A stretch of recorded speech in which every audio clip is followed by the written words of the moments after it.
everyone following us in our social media page and is going to be listening to this on 88.6 FM, Radio Nuku'alofa, and also be listening to it on our podcast, our Lali No podcast.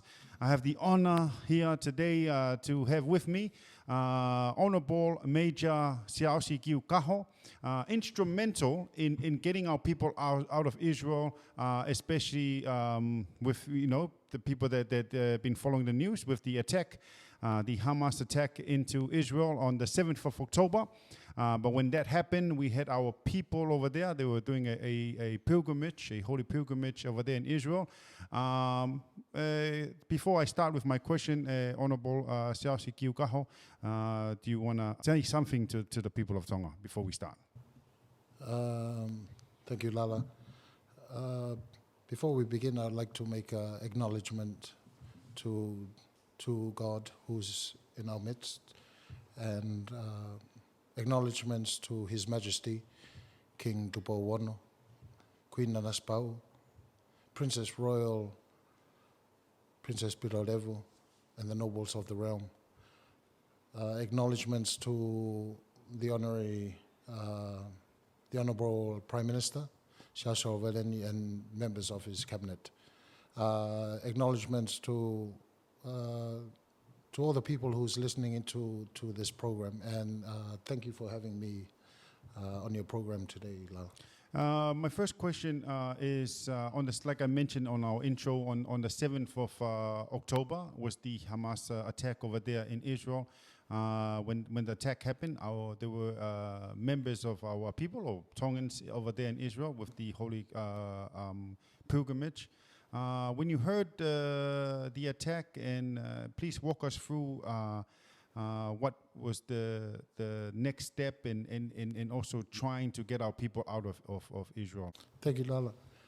Well, the attack, as you rightly said, on the 7th of October, we got contacted by the group leaders of the pilgrims group. I believe the 8th or the 9th, they made contact with the London High Commission, Tongan High Commission in London, for support in facilitating a way out of the country. There were approvals needed to be made, and the High Commissioner in London sought the proper approvals from government, and it was the decision by His Majesty the King that someone from the office should be on the ground in Israel, as the Tonga High Commission in London is the office accredited to Israel. So someone should be there to help and facilitate the travel out of Israel for the pilgrims. And obviously, you are the person that was chosen, obviously because of your experience in His Majesty's Armed Forces, and also being confirmed that you'll be the one that will be traveling to Israel. Arriving into Israel, please, can you walk us through when you first met our people over there in Israel? How were they? Well, thank you, Lala. Yes, I've been in His Majesty's Armed Forces through my professional career, and I've been into theaters of operations in Iraq and Afghanistan, and so the most important thing was just to get the Tongans out of Israel. So plans were made. On the 10th of October, I left London and arrived in Tel Aviv. So I had to get transport from Tel Aviv to Jerusalem, because this is where the Tongan pilgrims were accommodated. I made my way down. It's quite a distance between Tel Aviv and Jerusalem, but I had checked in the same accommodation hotel. After that, I greeted the Tongans. They were very grateful and very hospitable in greeting myself, and so we had a prayer that evening, and I got a chance to talk with them how they felt about the situation and ways forward in trying to leave Israel.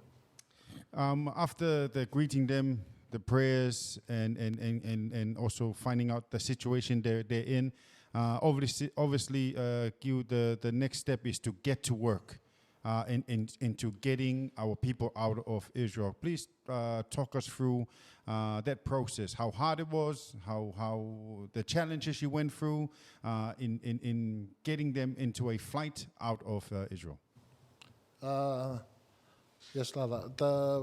The tricky thing with this kind of exercise is that logistics, and in a changing environment, it's always changing. So plans had to be made once I was on the ground. The pilgrims were booked on a commercial air flight on Turkish Airlines on the 12th of October. And by Wednesday, I arrived there Tuesday. By Wednesday, all the flights were cancelled. Most flights were cancelled out, including the flight of the pilgrims. So we had to find other options of trying to evacuate. At that time, other countries had started repatriating their nationals, and so we decided to reach out to our development partners, Australia, New Zealand, Great Britain, America, Fiji, because they were planning on having flights.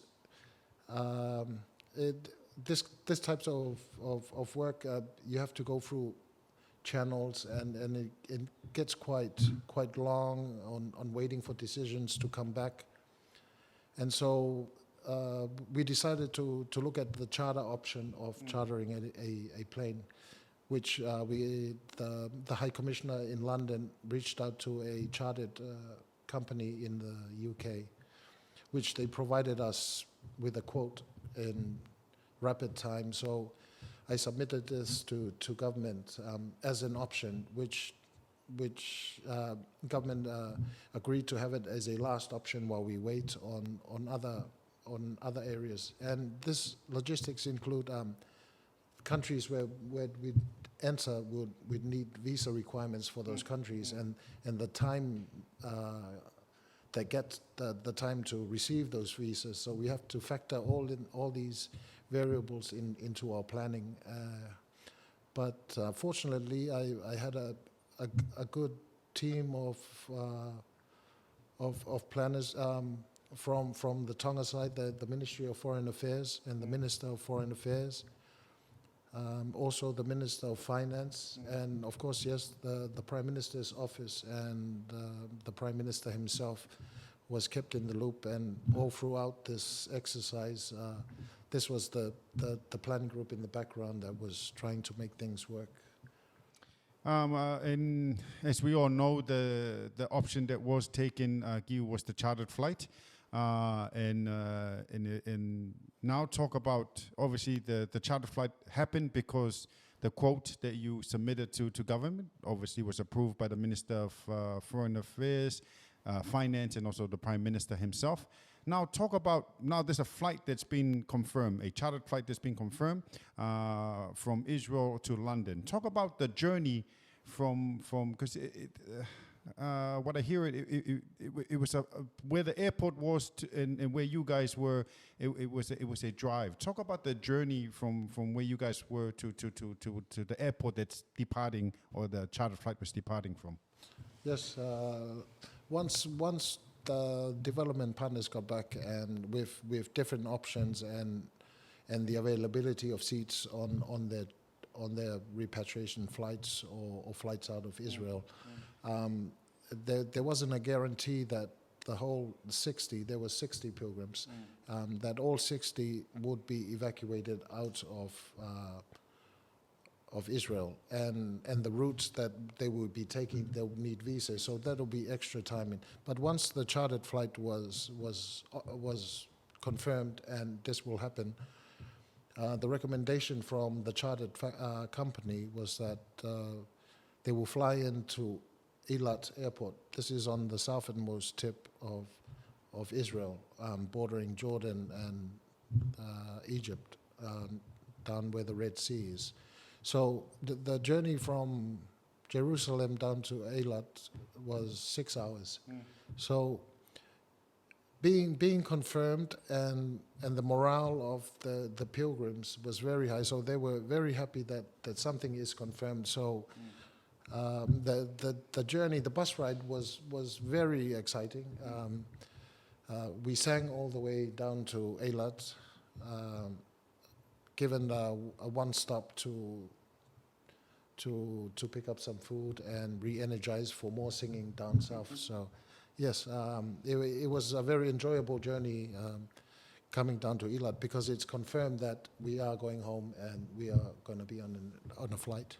That route, Kiu, was there any chance or any chance of danger in that route? I know the singing was enjoyable, the ride had to be enjoyable because of the singing, and the morale is high, but that journey to the airport, was it any chance of any danger? That was my first question to the Israeli authorities, and also we had a tour guide on board, and no, this route was very safe, even though given the distance, and they'll have checkpoints after every hour, every half hour, there'll be checkpoints on that road, which is driving almost parallel to the Dead Sea. So the scene, it was a scenic route. We drove through Sodom and Gomorrah. We drove through King Herod's mountains, and so in between the singing, the tour guide will tell the history of the place where we're passing. So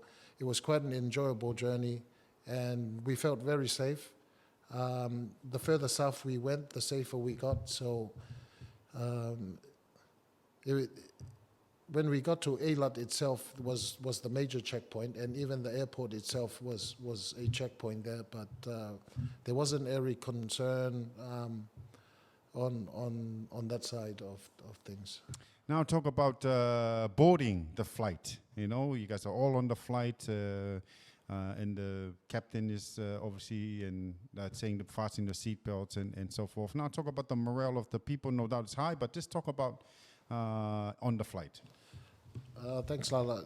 Just before boarding the flight, once we've checked in our bags and gone through immigration, the plane was there. We had the whole airport to ourselves, and obviously more singing, which the airport staff really liked. And after that, we boarded the flight, and morale was sky high then. And once the wheels left the ground of the aircraft and up in the air, it was a 100-seater plane. In mentioning that, we had requests from the Australians to fill those that 100 seats, but unfortunately they couldn't make it down in time for that journey, that 6-hour journey from Jerusalem down to Eilat. However, on board, more singing and more just being grateful that. Just a sense of achievement and gratefulness that we were leaving a danger zone.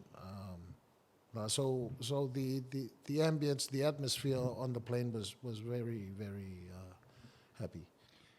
Kiu, you mentioned earlier you've been serving His Majesty's Armed Forces for all of your professional life. You've been to a few missions. You've been to a few of these missions overseas. This one, can you speak on personally, you personally going over there, helping our people out of Israel? How had this mission felt? Did it feel different from previous missions that you've served under His Majesty's Armed Forces? And if it is, why did this one had felt different to you? Thank you, Lala. Well, this is a first of a operation of this kind, of trying to evacuate. It's a normal job that the military does.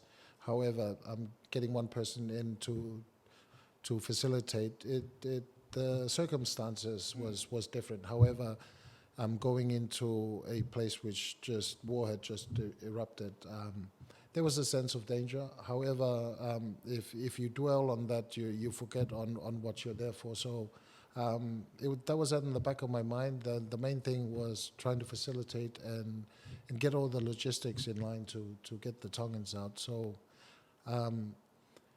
we had time to think about it once we got back. So everything was good. Now talk about landing in London. We you're landed, you're safe. Now talk about the people then getting off the flight and being received by the Tongan community over there in London. So we arrived in Stansted Airport, which is about an hour and a half from London Central. So we landed on the ground and passed border security, and the Tonga High Commissioner, Honourable Her Excellency Whandupo Vau, greeted the Tongans with her staff from the mission. And fortunately, the Princess Royal, Princess Pirolevu and Tuita were in the UK, in London, at the High Commissioner's residence, which she graciously accepted to host the Tongans and have a prayer evening and provided some food for them, which they were really grateful and they were really happy. So we had transport available to take them to their accommodation, and then we had a prayer evening at the Green Banks, and then they were taken back to their accommodation. All this logistics was gratefully funded by the Tongan government, which the Honourable Prime Minister accepted to foot the bill for providing this chartered aircraft and accommodation and securely sending them back to their homes. Right now, Kiu, you've been dubbed a hero. I know every time I say this to you off air, you don't accept it. You say that it's just part of the job, but there's 60 people, 60 Tongans, no doubt sees you as some sort of hero. My last question is, how this whole journey, this whole experience, how has this made you feel as a person, and not only that, as being through it with people, at the arriving and giving them that glimpse of hope when they see you, to be able to fulfill the job that you have went in there to do and getting them out, and no doubt being through them and all the different emotions. Just talk about the experience and talk about if it did change you and how has it changed you. Well, initially, my first thoughts, I was the sacrificial lamb to be put there. However, and then reflecting back on the task on hand, it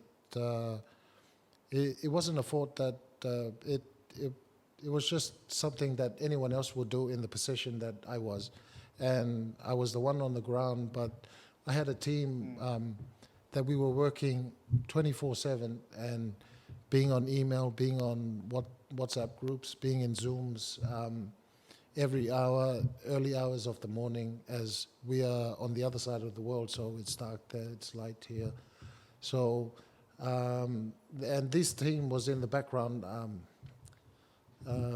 all making emails, making phone calls, and so it made the job easier. So I can't take the credit for myself, but and even I'm really grateful, and I'd like to say a big thanks to the people of the country, the families, the church groups. They said prayers every evening, and it was relayed to us that all family and friends, they're praying for us and for our safety, and so it felt like everyone was involved and trying to make this work. So I'd just like to say thank you to them. So thank you.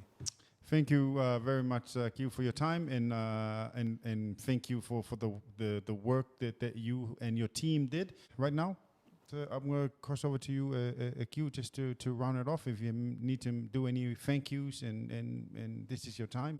Thank you, Lala, and with your permission, I'll just say this in Tongan. Ko whamaloa pito mo whapapalahi ki he tataki mo leadership hau o Tonga e tamatui i e whalala ki he motuani ke rere atu whai whatongia mai whanua. Pe whamalo ki he ekparemia mo ek minista pāanga, minista ki muri i he poupou mo tokoni ke whakawhainga maari ke lava ai ai whainga au e koe ni whamalo ke Ministry of Foreign Affairs, Ministry of Finance, he nau tokoni a nau tolu. Mo nau kaunga au e. Ka koe toko ena whamalo ma kehe ki ka kaiwhanua, ngai whamiri, ngahi maheni, siasi mo ngai kolo e nau lotu, mo nau ngahi lotu ko toa pena e whai mai ka te mātolu ke mau hao mai Israeli. Ka oku atu e ofalahi pe motuan ka mai mau ki ofisi e talawhekau i Londoni. Mahaloa pito.